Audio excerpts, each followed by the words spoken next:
I was a skeptic of Trump in 2015. I liked what he was saying, even about first principle things. But something didn't make sense. He seemed to love the country, even have killer instincts about what was happening to America. But there were many moments when his first answer was one that was best for Trump and not the American people. I remember during the campaign wondering when the media on the right was going to call him out for this. One commentator assessed it perfectly. Trump was not an ideologue, but he had impeccable instincts.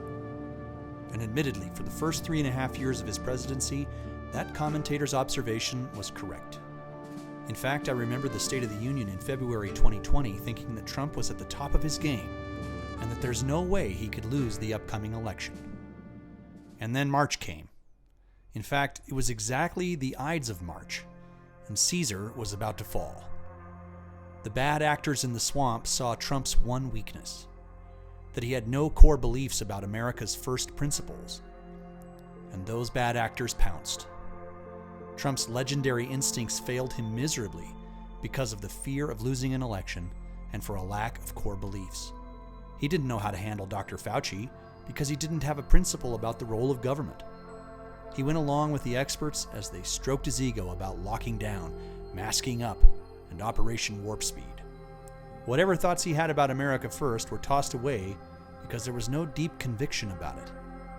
But it turns out that first principles matter. They belong to the small businessman who lost everything. They belong to the single mom who was conscripted into unwanted challenges. They belong to my 4 teenage boys who missed out on everything that teenagers should be doing. They belong to the widow who couldn't go to the funeral of her lover, to the grandmother who died in isolation. It's more than politics at this point, more than a red team or a blue team. This is about who will lead from a place of conviction. I want to look at the heroes of the last debacle to lead, the Kennedys, the Rogans, the Mark Steins, the people who saw that the methods of the ruling class were designed to break the principles of a great country, and they were doing it on purpose. Trump can say in hindsight and in his Instagram profile that we shouldn't comply. But the next time the thugs from the swamp come for us, and there's always a next time, I'm not sure that I can trust his legendary instincts won't fail the people of this country again. I'm resisting the uniparty narrative. I'm leaving the matrix of good teams and bad teams.